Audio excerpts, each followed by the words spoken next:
Hello student, मैं Sushma मांडिया Vidyashree academy school से। तो आज मैं आपके लिए एनसीईआरटी बुक कक्षा 10 का प्रथम पाठ लेकर आई हूँ, सूची पर्यावरणम। जो हमारी पाठ्य पुस्तक है उसका नाम है शेमुसी। तो सबसे पहले हम पाठ पढ़ने से पहले और शेमुसी का मतलब जानने से पहले यदि आपने हमारे चैनल को सब्सक्राइब नहीं किया है तो चैनल को सब्सक्राइब कीजिए और हमारा वीडियो पसंद आए तो लाइक, शेयर और कमेंट्स दीजिए और यह वीडियो अंत तक जरूर देखिए। तो सबसे पहले शेमुशी। शेमुशी का अर्थ होता है बुद्धि या समझना या बुद्धि के माध्यम से समझना। तो ये हमारी संस्कृत की पाठ्य पुस्तक है। तो उसमें से हमारा जो प्रथम पाठ है वो है सूची पर्यावरण। सूची का मतलब होता है शुद्ध, पर्यावरण का मतलब होता है जो हमारे इर्द गिर्द का जो परिसर है, जो फैला हुआ है जो परिसर है, उसे हम पर्यावरण कहते हैं। तो यानी कि सूची पर्यावरणम, सूची पर्यावरण यानी कि शुद्ध पर्यावरण। तो सबसे पहले पाठ की प्रस्तावना पढ़ लेते हैं हम कि इसमें कवि ने क्या कहा है कि अयम पाठ है, यह जो पाठ है आधुनिक संस्कृते कवि हरिदत्त शर्मण है लसल्लति कहा इति रचना संग्रहात संकलितो अस्ति। यह जो पाठ है आधुनिक संस्कृत के जो कवि हैं हरिदत्त शर्मा, उनके द्वारा लसल्लति कहा यह जो रचना है वहां से संग्रहित अर्थात लिया गया है, यानी कि जो ग्रंथ है उसमें से यह कविता ली गई है। अत्र कवि, यहाँ पर कवि देखिए क्या कहते हैं, अत्र कवि महानगराणाम यंत्र आधिक्येन प्रवर्धि प्रदूषणो उपरि चिंतित मनः दृश्यते। कि यहाँ पर कवि जो महानगर है, हमारे बड़े बड़े जो शहर है दिल्ली, कोलकाता, मुंबई, चेन्नई, तो ये जो शहर है उनमें यंत्रों की जो अधिकता है, यानी कि जो मोटर गाड़ियां हैं उनकी अधिकता से जो बढ़ रहा जो प्रदूषण है उसके ऊपर चिंता व्यक्त करते हुए कहते हैं, स कथयति कहते हैं, यदि कि इदम यह लोह चक्रम, यह जो लोहे का चक्र है, लोहे का जो पहिया है, लोहे का पहिया यहाँ कहा गया है, जो गाड़ियों का जो पहिया है उनको कहा गया है कि लोह चक्रम शरीर से मनश्च शोषकम अस्ति। यह जो लोह चक्र है शरीर और मन का शोषक है, अर्थात शरीर और मन पर बुरा प्रभाव डाल रहा है, यानी कि शरीर और मन को सुखा रहा है। अस्मादेव, इसलिए देव ही वायुमंडलम मलिनम भवति ही, कि इससे ही वायुमंडल है वो मैला हो रहा है, यानी कि हमारा जो वायुमंडल है वो दूषित हो रहा है, मैला हो रहा है। कवि महानगरीय जीवनाथ, अब देखिए इसमें महानगरीय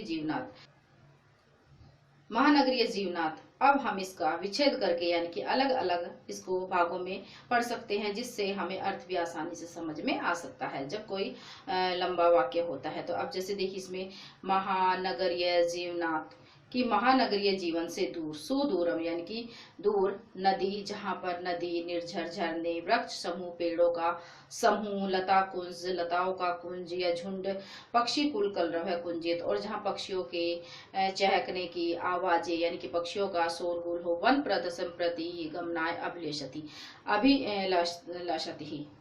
ही यानी कि उस वन प्रदेश में की और प्रति की और गमना यानी कि जाने के लिए अभिलाषा व्यक्त करते हैं। तो जो कवि है वो महानगरीय जीवन से दूर, जहाँ पर नदी है, झरने हैं, पेड़ों का समूह है, लताएं कुंज है, पक्षियों का शोर है, उस वन प्रदेश में जाने की अभिलाषा व्यक्त करते हैं। तो देखिए जो हमारा जो पाठ है, देखिए सब क्या है, प्रकृति की शरण में जाना चाहते हैं। कहते हैं ना कि कहीं ऐसी जगह पर चलो जहाँ चारों तरफ हरियाली हो, पेड़ हो, पौधे हो, वहाँ का वातावरण अच्छा हो। तो यानी कि सब लोग वहां जाने की इच्छा करते हैं। तो कवि भी इसमें यही कह रहे हैं कि जो प्रकृति है वो एकमात्र सहारा है, शरण है, कि हम इस प्रदूषित जो वातावरण है उससे हम दूर जाएं, यानी कि प्रकृति की शरण में रहें या प्रकृति का आश्रय लें। तो देखिए सबसे पहले जो हमारा पद्य है, यानी कि यह एक कविता है, तो देखिए हम इसका सहस्वर गायन करेंगे और आप भी इसका सहस्वर गायन कीजिए। देखिए सबसे पहले दुर्हुवम अत्र जीवितं जातं प्रकृतिरेव शरणं शुचि पर्यावरणम।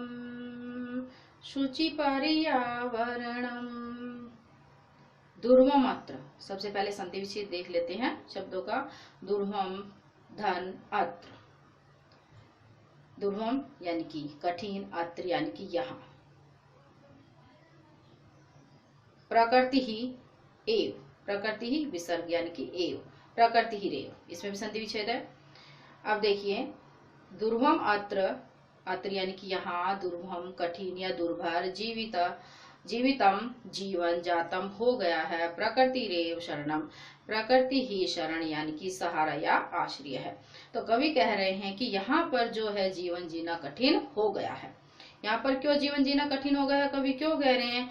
क्योंकि यहाँ पर जो दिन रात जो मोटर गाड़ियां जो चलती रहती है उनसे जो प्रदूषण हो रहा है, वायुमंडल मैला हो रहा है, तो इसलिए कवि कह रहे हैं कि यहाँ पर जीवन जीना कठिन हो गया है। प्रकृति रेव शरणम की प्रकृति ही आश्रय है, प्रकृति एकमात्र सहारा है, कि हमें प्रकृति की शरण में जाना चाहिए।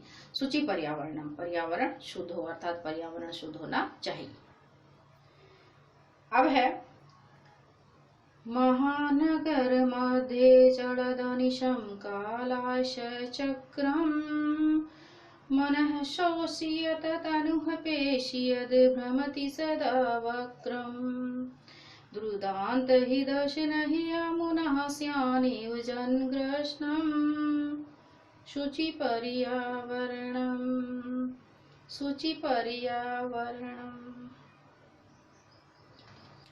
देखिए सबसे पहले संधि कर लेते हैं। महा धन नगर धन मध्य, चलद धन अनिशम,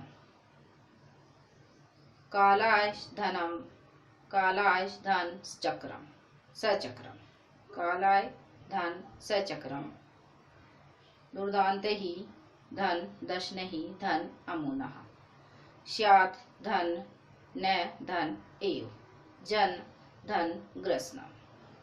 तो ये इनका संधि विच्छेद है। अब देखिए इसका अर्थ जान लेते हैं इस पद्य का।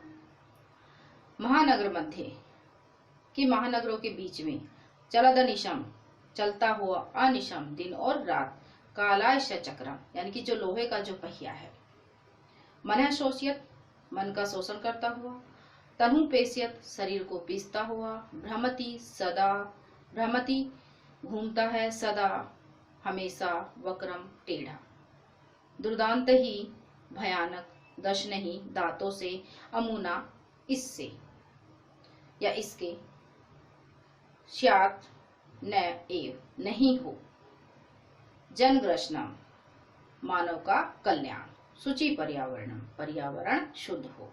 देखिए इसका अर्थ है कि महानगरों के बीच में दिन और रात चलता हुआ लोहे का पहिया मन को सुखा रहा है, यानी कि मन का शोषण कर रहा है, करता हुआ शरीर को पीसता हुआ, सदा टेढ़ा घूम रहा है, इसके भयानक दांतों से मनुष्य का विनाश नहीं हो, यानी कि इसके जो इसके भयानक दांत हैं इससे मानव का विनाश नहीं होना चाहिए। शुचि पर्यावरणम पर्यावरण शुद्ध हो, यानी कि पर्यावरण शुद्ध होना चाहिए। तो इसमें कवि यही कह रहे हैं कि जो बड़े बड़े जो शहर हैं, दिल्ली मुंबई, इनमें जो दिन और रात चलता हुआ लोहे का जो चक्र है, मन का शोषण कर रहा है, शरीर को पीस रहा है, सदा टेढ़ा घूम रहा है, इसके भयानक दांतों से मनुष्य का यानी कि मानव का विनाश नहीं होना चाहिए। ग्रसनम यानी कि विनाश नहीं होना चाहिए। शुचि पर्यावरणम पर्यावरण शुद्ध होना चाहिए।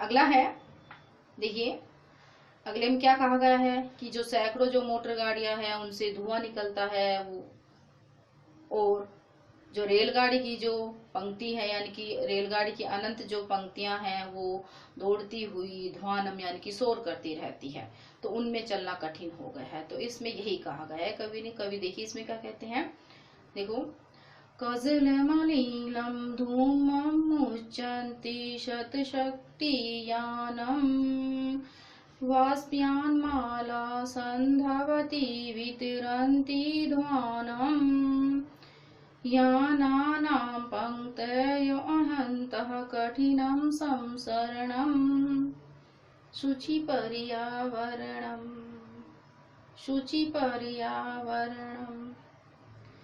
देखिए इसमें कवि क्या कह रहे हैं, सबसे पहले हम इसका संधि विच्छेद कर लेते हैं। जो हमारे शब्द हैं कजला धन मलिनम, शत धन शक्ति धन यानम, वाष्पयाना धन माला, इसका भी कर सकते हैं।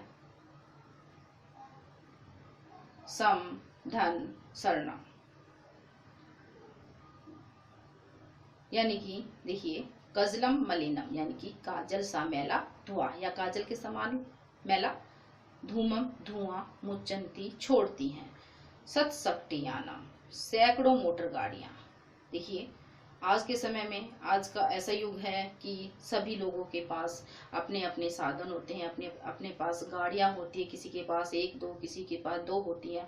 तो इस प्रकार इतनी ज्यादा गाड़ियां होने के बाद इनसे जो धुआं निकलता है उसके बारे में कह रहे हैं कवि कि काजल से के समान धुआं छोड़ती हैं सतशक्तियानम, जो सैकड़ों जो मोटर गाड़ियां हैं। वाष्पयान माला, वाष्पयान माला का मतलब होता है रेलगाड़ी। रेलगाड़ी की जो पंक्ति है संध्या, वाष्पयान माला रेलगाड़ी की संध्यावती देती हुई, वितरंती दौड़ती हुई, ध्वानम आवाज या शोर, याना नाम गाड़ियों की, पंक्तियों में, अहंता यानी कि अनंत, कठिनम कठिन, समसरणम चलना हो गया है, सूची पर्यावरणम पर्यावरण शुद्ध हो। देखिए कि इसमें कवि कह रहे हैं कि सैकड़ों मोटर गाड़ियां, सैकड़ों जो मोटर गाड़ियां हैं काजल सा धुआं छोड़ती हैं, कोलाहल बिखेरती हुई, कोलाहल यानी कि शोर बिखेरती हुई, कोलाहल बिखेरती हुई, रेलगाड़ी की पंक्ति दौड़ती है, रेलगाड़ी की पंक्ति दौड़ती है, गाड़ियों की अनंत पंक्तियों में चलना कठिन हो गया है। यानी कि जो काजल सा धुआं छोड़ती हुई सैकड़ों मोटर गाड़ियां चल रही है, रेलगाड़ियों की जो पंक्तियां हैं उनमें जो अनंत जो पंक्तियां रेलगाड़ी की जो चल रही हैं, शोर करती हुई दौड़ रही है, उनके बीच में से चलना कठिन हो गया है, सूची पर्यावरण पर्यावरण शुद्ध हो। देखिए अगला है, इसमें कवि ने वायुमंडल के बारे में बताया है, खाने की वस्तुओं के बारे में बताया है जो खाने योग्य नहीं है, धरातल मैली है उसके बारे में बताया है कि संसार को कैसे शुद्ध रखना चाहिए। देखिए अब इसमें है, वायुमंडलम भ्रशम दूषितम नहि निर्मल जलम, कुतिस्त वस्तु मिश्रितम भक्ष्यम श्यामलम धरातलम, करणीयं बहिरः आन्तजगतिः तु बहुशुद्धीकरणं, शुचि पर्यावरणम।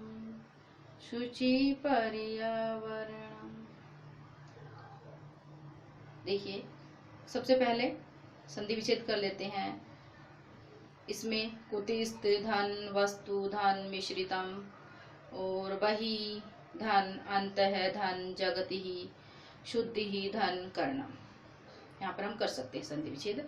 अब देखिए इसका अर्थ देखिए कि वायुमंडलम, जो वायुमंडल है, भ्रशम अत्यधिक, दूषितम दूषित, न नहीं, ही निश्चय ही, निर्मलम निर्मल, जलम जल, कुतिस्त वस्तु मिश्रितम, कुतिस्त यानी कि जो खाने की जो वस्तुएं हैं वो मिलावटी हैं, रसायन से बनी हुई हैं, रसायन युक्त है, भक्ष्यम खाने की योग्य जो खाने वाली हैं, सैमलम मैली गंदगी से भरी हुई, धरातलम धरती, करणीयम करना चाहिए, बहिर अंतः जगती ही, बहि यानी कि बाहर, अंतः अंदर से, जगती यानी कि संसार, तू तो बहु ज्यादा, शुद्धिकरणम शुद्ध करना चाहिए, शुचि पर्यावरण पर्यावरण शुद्ध हो।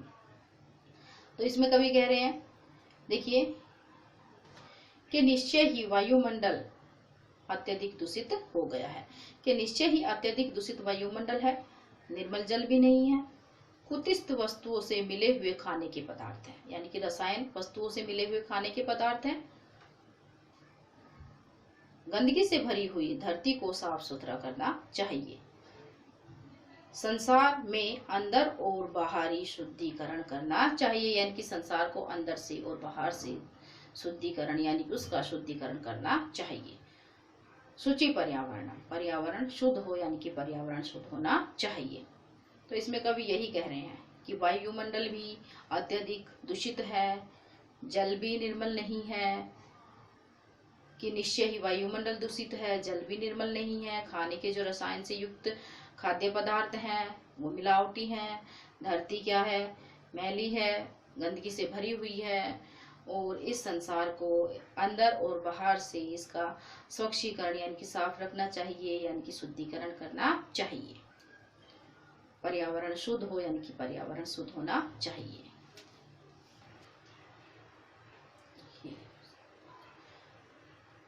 कंचित कुछ कालम समय के लिए नए ले जाओ माम मुझे अस्माद हमारे नगरात नगर से बहु दूरम बहुत दूर। देखिए इसमें कवि क्या कहना चाह रहा है कि मतलब धरातल और वायुमंडल इतना अधिक दूषित हो गया है कि कवि कह रहा है कि मुझे कहीं बहुत दूर ले जाओ। कहाँ ले जाओ? कि प्रपश्चामी जहाँ देखता हूँ ग्रामांते गांव की सीमा पर निर्झर झरने नदी पयपूरम जलाशय यानी कि तालाब को बोलते हैं। एकांते एकांत में, कांतारे वन में, क्षणम अपि कुछ क्षण के लिए, में स्याते हो संचरणम घूमना, कि कवि देखिए इसमें क्या कह रहा है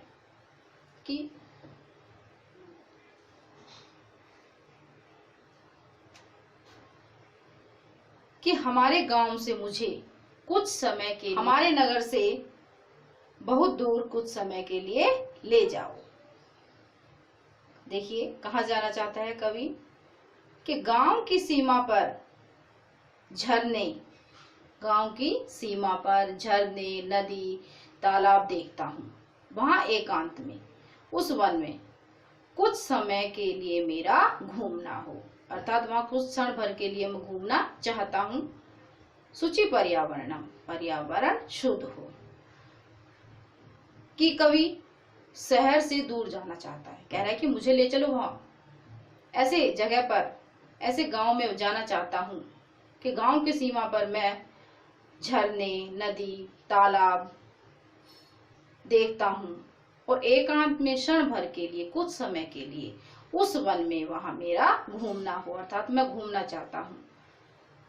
शुचि पर्यावरणम पर्यावरण शुद्ध हो, अर्थात पर्यावरण शुद्ध होना चाहिए। अगला है देखिए, अब यह कवि कह रहा है कि देखिए इसमें क्या कह रहे हैं कवि, हरित तरुणाम ललित लतानाम माला रमणीया कुसुमावलिः समीर चालिता श्यामे वर्णीया नवमालिकरसालं मिलिता रुचिरम संगमनम शुचि पर्यावरणम।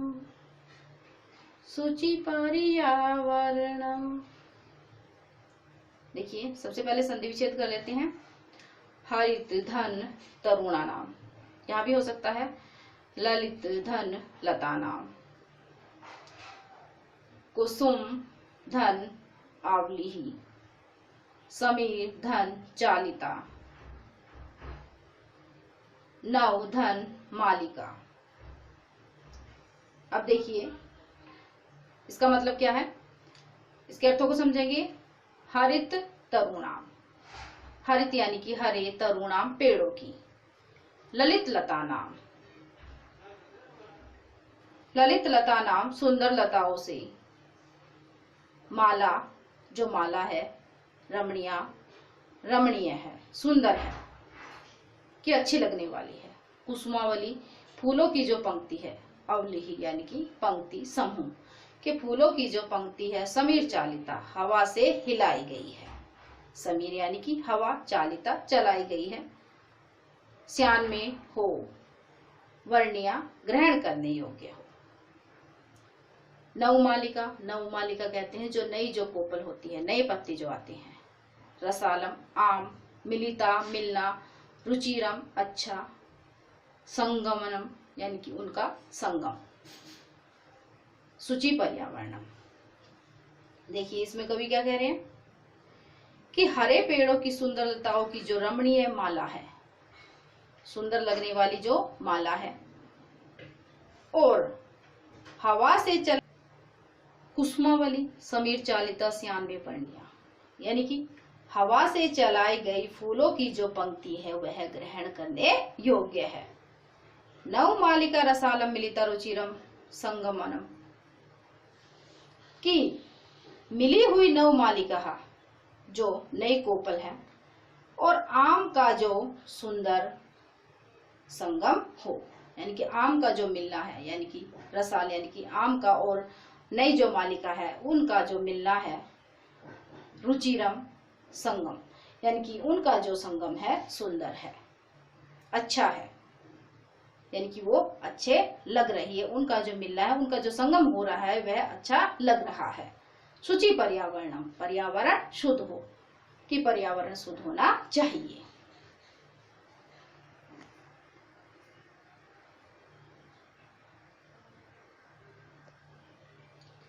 आप देखिए कवि उस शहर से जैसे दूर आने पर, तो देखिए कवि की इच्छा थी जो वो क्या देखना चाहते हैं, क्या कह रहे हैं।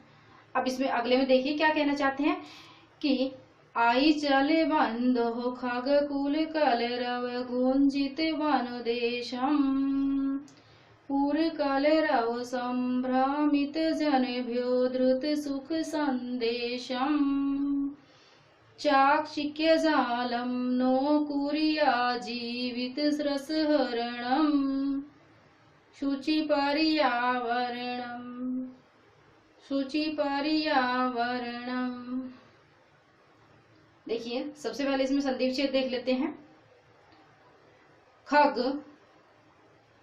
खग कुल धन कलरव, गुंजित धन वंदेशम, संभ्रमित धन जनेभ्यो, द्रुत धन सुख संदेशम,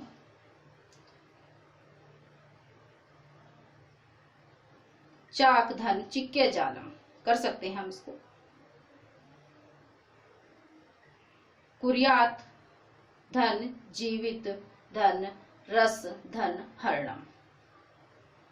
अब देखिए इसका अर्थ देखिए, आई अरे चल चलो बंधु बांधव यानी कि मित्र, कि अरे चलो बंधु या मित्र। खग कुल कलरव, खग यानी कि पक्षियों के चहचहाने की आवाज, पक्षियों का शोरगुल, जहाँ पक्षियों की आवाज। कवि कह रहा है, कवि कह रहे हैं कि ऐसे ऐसे वन प्रदेश में चलो, यानी कि ऐसे स्थान पर चलो जहां पर पक्षियों का शोर हो, उनके चहचहाने की आवाज हो। गुंजित वन देशम, उस गुंजित वन देश में चलो, उस गुंजित वन में चलो। पूर कलरव यानी कि शहर के शोरगुल से दूर। संभ्रमित भटके हुए, जनेभ्य लोगों के लिए। धृत सुख संदेशम, सुख का संदेश ले चलो या सुख का संदेश धारण करो। धृत सुख संदेशम, सुख का संदेश धारण करो। चाक चिक्य जालम, चकाचौंध भरी दुनिया। नो नहीं, कुरियात करना चाहिए, जीवित जीवन का, रस यानी कि आनंद, हरण यानी कि चुराना नहीं चाहिए। शुचि पर्यावरणम, पर्यावरण शुद्ध हो। देखिए इसमें कवि क्या कह रहे हैं कि अरे चलो बंधु पक्षियों के समूह की आवाज से गुंजित वन प्रदेश में चलो, कि अरे चलो बंधु पक्षियों की आवाज से, अरे चलो बंधु पक्षियों की आवाज से गुंजित वन प्रदेश में चलो।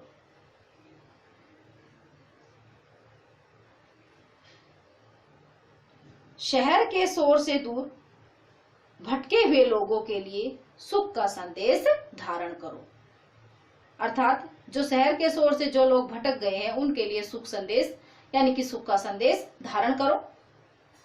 चाक चिक्य जालम, चकाचौंध भरी दुनिया, यानी कि ये जो दुनिया है वो चकाचौंध से भरी हुई है, कि चकाचौंध से भरी दुनिया को जीवन के आनंद को चुराना नहीं चाहिए। जीवित रस हरणम यानी कि जीवन का जो आनंद है उसको चुराना नहीं चाहिए। शुचि पर्यावरणम, पर्यावरण शुद्ध हो, पर्यावरण शुद्ध होना चाहिए। अब अगला है इसमें देखिए, प्रस्तर तले लता तरुगुल मानो भवन्तु पिष्टा, पाषाणी सभ्यता निसर्गे स्यान् समाविष्टा, मानवा जीवनं कामयेनो जीवन मरणं, शुचि पर्यावरणं, शुचि पर्यावरणं। देखिए सबसे पहले इसमें संधि विच्छेद कर देते हैं। प्रस्तर धन तले, लता धन, तरु धन, गुल्मा इसका भी हो सकता है, और सम धन, अविष्टा, जीवन धन, मरणम इसका भी हो सकता है संधि विच्छेद। अब देखिए प्रस्तर तले, अर्थ देखिए इसका, प्रस्तर तले यानी कि पत्थरों के नीचे, लता, लता, तरु पेड़, गुल्मा झाड़ी, नो नहीं, भवंतु हो, पिष्टा पिसी, पाषाणी जो पथरीली सभ्यता है, सभ्यता, निसर्गी पथरीली सभ्यता, निसर्गे प्रकृति में, स्यान हो, समाविष्टा समावेश, मानवाय मनुष्य के लिए या मानव के लिए, जीवनम जीवन, काम ये कामना के लिए, नो नहीं, जीवन मरणम जीवन मरणम, शुचि पर्यावरणम। देखिए इसमें कवि क्या कह रहे हैं कि जो हमारी जो प्रकृति है, नेचर है, कि वो जो पथरीली जो हमारी सभ्यता है उसके अंदर न पिसे, यानी कि उसके तले न दबे, कि प्रवृत्ति में यानी कि प्रकृति में उसका समावेश न हो। अब देखिए इसमें कवि कह रहे हैं कि लता, तरु यानी कि लता, पेड़, झाड़ी पत्थरों के नीचे न पिसे, और पाषाणी सभ्यता का प्रकृति में समावेश न हो, यानी कि जो पथरीली जो सभ्यता है वह प्रकृति में न मिले, उसमें समावेश नहीं हो। कवि कह रहे हैं कि मैं इंसानों के लिए जीवन की चाहत रखता हूं, मैं इंसानों के लिए जीवन की कामना करता हूं, यानी कि जीवन जीने की चाहत रखता हूं, न कि जीने मरने की।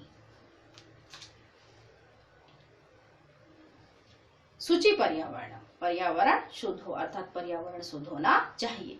तो इसमें यही कह रहे हैं कवि कि यानी कि लता है, पेड़ है, झाड़ी है, वो पत्थरों के नीचे न पिसे, और जो हमारी जो पथरीली जो सभ्यता है उसका प्रकृति में समावेश नहीं हो, यानी कि उसका प्रकृति के अंदर समाविष्ट नहीं हो। वो कवि कह रहे हैं कि मैं इंसान के लिए जीवन जीने की चाहत रखता हूं, न कि जीने मरने की। शुचि पर्यावरण, पर्यावरण शुद्ध हो, अर्थात पर्यावरण शुद्ध होना चाहिए। तो आज इस कविता में हमने पर्यावरण के बारे में पढ़ा कि शुद्ध पर्यावरण यानी कि शुचि पर्यावरण। धन्यवाद।